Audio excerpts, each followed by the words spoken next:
Olá, meu nome é Franklin Leal, eu sou mestrando do Programa de Pós-Graduação em Educação Profissional e Tecnológica, ProfIPT, pelo Instituto Federal de Mato Grosso do Sul, o IFMS. Hoje apresentarei a vocês um recorte referente à minha pesquisa, e esse recorte tratarei a respeito dos 20 anos da Lei 10.639 de 2003, reflexões sobre o seu bicentenário de vigência e contribuições para a educação brasileira. Quando a gente fala a respeito da Lei 10.639, ela versa sobre a obrigatoriedade do ensino fundamental e médio, tanto público quanto privado, de instituir o ensino de história e cultura africana e afro-brasileira no seu currículo. E ela tem uma especial importância para a divulgação e valorização do legado cultural africano que recebemos desde o século XVI, pois além de ampliar o parco conhecimento que temos dessa cultura, supõe um novo olhar a respeito da história africana e afro-brasileira na sua possível relação com o percurso histórico brasileiro.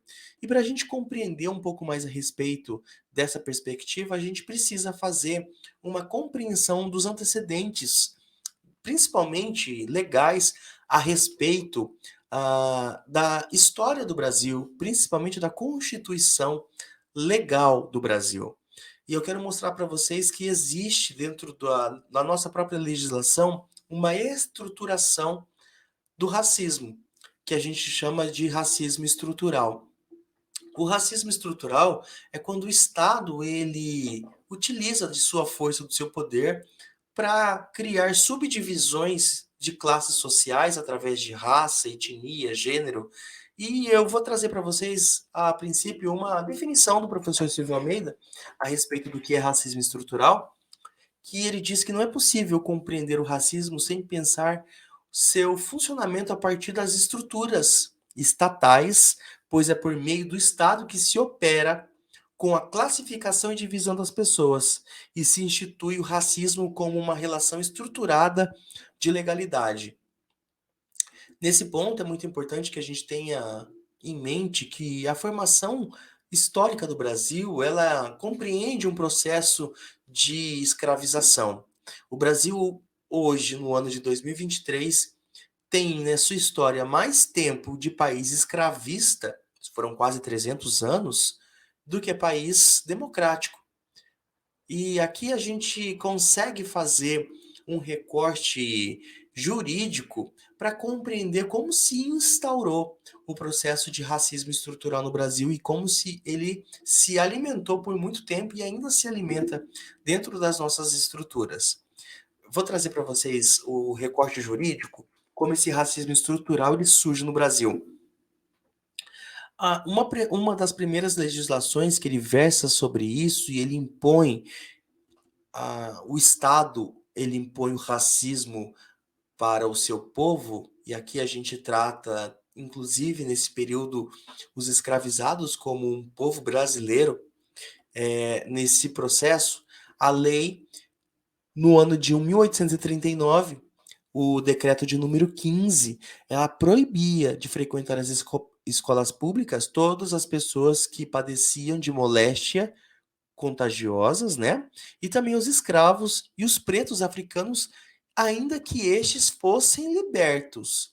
Ou seja, os negros nunca tiveram nesse período direito ao estudo, ao acesso à educação. E aqui, na sequência, no ano de 1850, a legislação ela vai além. Ela torna os escravos, os escravizados, como bens passíveis de penhora. E essa legislação, ela traz dentro da sua legislação esse conceito de penhora de bens executáveis, os escravos. O ano de 1888, a gente tem na nossa história a lei mais curta da nossa Constituição ou da nossa legislação, desde que o Brasil se entende como país, a Lei de Abolição, a Lei Áurea. Essa lei ela tem um pouco mais de meia página, só que ela é uma legislação que ela não foi assim, da mesma forma que ela tem essa estrutura diminuta quanto uma legislação, ela também não foi pensada para trazer os escravizados recém-libertos para dentro da sociedade brasileira constituída, porque ela não previu de nenhuma forma ou uma reparação por anos de escravização, por séculos de escravização, né? A próxima legislação que eu vou tratar com vocês é quase um ano depois do fim do período imperial, início do período republicano no Brasil, o artigo 402 de 1890, ele traz aqui um ponto que a gente consegue compreender que, junto com a Lei Áurea, na sequência marginalizou, que até então os escravizados eles tinham valor laboral, eles rendiam riquezas para muitos donos de escravo. A partir do momento que essas pessoas elas foram libertas, que acaba não sendo uma liberdade, né? Apenas passou de um período de escravização para desumanização.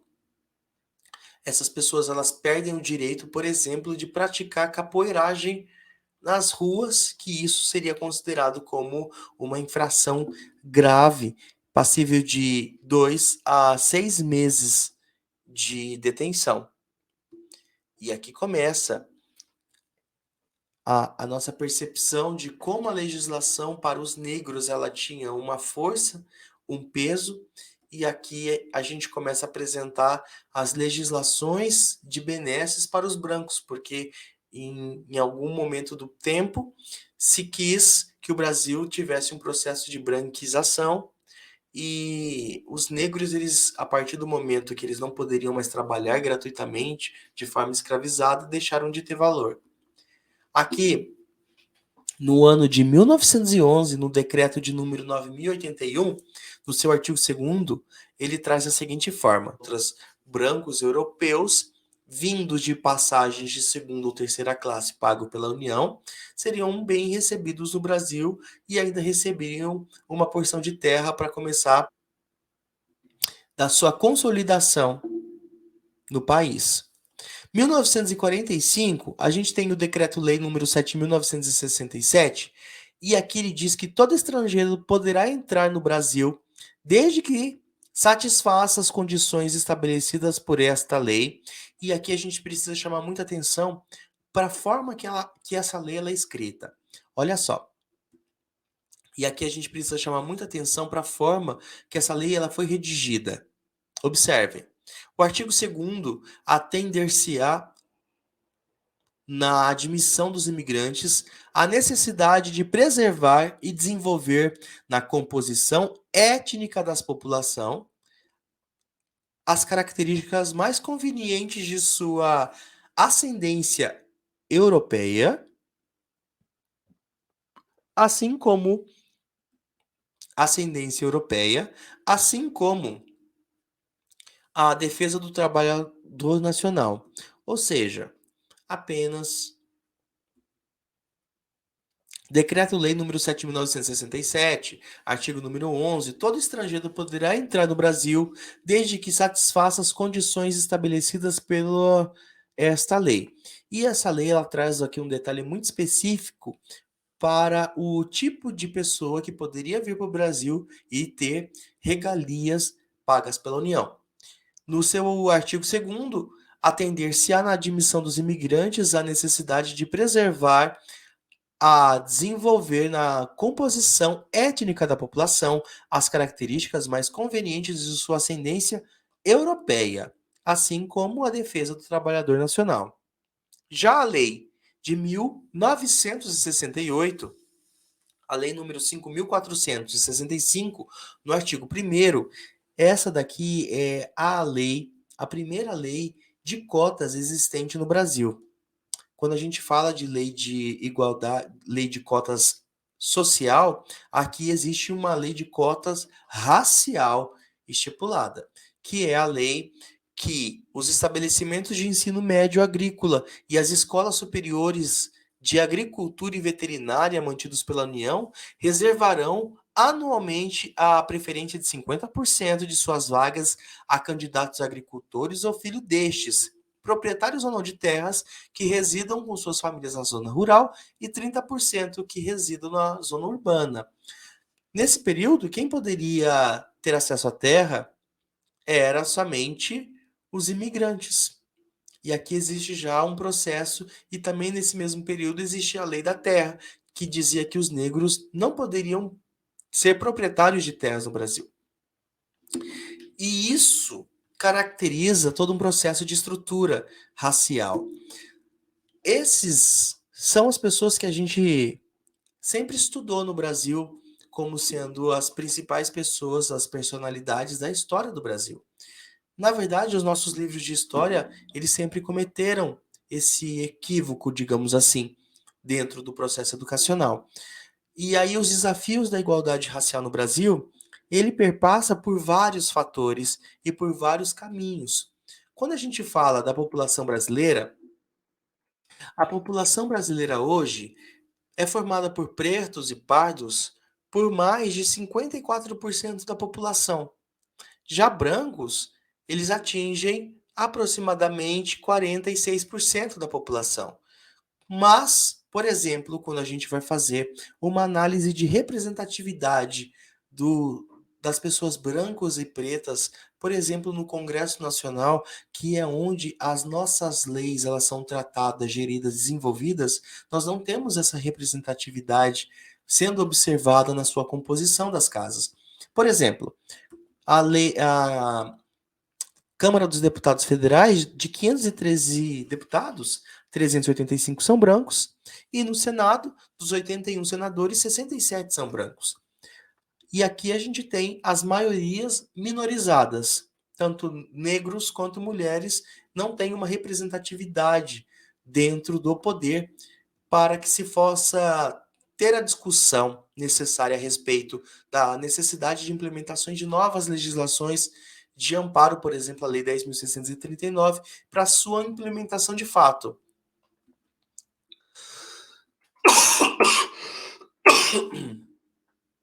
Quando eu falo da implementação de fato, aqui eu já recorro à BNCC, Base Nacional Comum Curricular. Essa é uma legislação do ano de 1996, que ela versa e ela trata sobre o sistema educacional do Brasil. E durante as suas atualizações no ano de 2017, já no ano de 2017, em uma das atualizações da BNCC, os temas contemporâneos transversais, eles trouxeram como uma necessidade de implementação dentro de transversalidade, ou seja, a necessidade de todas as unidades curriculares abordarem as temáticas. E aqui, dentro da multiculturalismo, ele traz a necessidade da educação para valorização de multiculturalismo das matrizes históricas e culturais brasileiras. Quando tratamos das matrizes históricas, a gente está falando da cultura africana e afro-brasileira nessa Constituição, e também a questão indígena dos povos originários. Quando a gente fala que a nossa cultura ela não é representada, quando as pessoas elas não conseguem, quando os alunos não conseguem se enxergar dentro da nossa história, é essa a questão que a gente traz. A Lei 10.639, ela surge depois de muita luta do movimento negro no Brasil. Quando a gente fala da necessidade da implementação na sua plenitude da Lei 10.639 de 2003, ou seja, que a temática ela seja abordada de forma transversal por não só os currículos da unidade curricular de História ou Arte, mas por todas as unidades curriculares, isso é muito importante porque, por exemplo, dentro da nossa literatura, nós temos muitos negros e negras autores de referência. Quando a gente fala de química, nós temos pesquisadores. Quando a gente fala de biologia, nós podemos trabalhar a questão de que todos somos iguais, temos a mesma composição de DNA, por exemplo. Porém, quando a gente vai tratar da formação dos professores nas instituições superiores no Brasil, essa é uma temática que ela não é abordada. Ela não foi incorporada dentro do currículo educacional de formação dos docentes. E os temas transversais, eles dependem muito do olhar de cada docente no seu aprofundamento pós-formação. E isso requer tempo e requer auxílio para que toda essa bagagem cultural ela seja apropriada pelo docente e posteriormente aplicada em sala de aula. Esse é um dos grandes desafios da Lei 10.639 de 2003. São 20 anos de legislação completos no ano de 2022, porém o desafio dessa lei ela é contínuo e permanente. Não são 20 anos que vão reparar 300 anos de escravidão e outros 200 anos de segregação educacional. Quando a gente fala em educação no Brasil, requer atenção de todos os professores para que a gente possa, desde a nossa estrutura inicial cognitiva dos nossos alunos do ensino fundamental, que eles consigam se compreender, tanto os alunos negros, os brancos, os indígenas, os alunos quilombolas, eles possam se reconhecer na história da formação do Brasil, porque a nossa história ela é muito rica, porém, ela é segregada dentro das nossas escolas. Ela é apartada. Existe uma separação educacional. E essa separação é uma das grandes lutas da Lei 10.639. Ela traz luz à necessidade do trabalho e do debate contínuo, não apenas na Semana da Consciência Negra. A consciência ela deve ser diária, exercida diariamente, trabalhada constantemente para que o racismo ele não faça mais parte do ciclo educacional. Isso a gente só vai conseguir através do trabalho dos docentes, da visão dos docentes. E essa é uma legislação voltada ao docente. A aplicabilidade depende do docente. Então é muito importante que essa legislação ela seja fortalecida, que sejam criados novos mecanismos de suporte a essa legislação para que nos próximos 20 anos a gente possa estar discutindo o sucesso dessa implementação e os desafios contemporâneos de manter a equidade social no Brasil.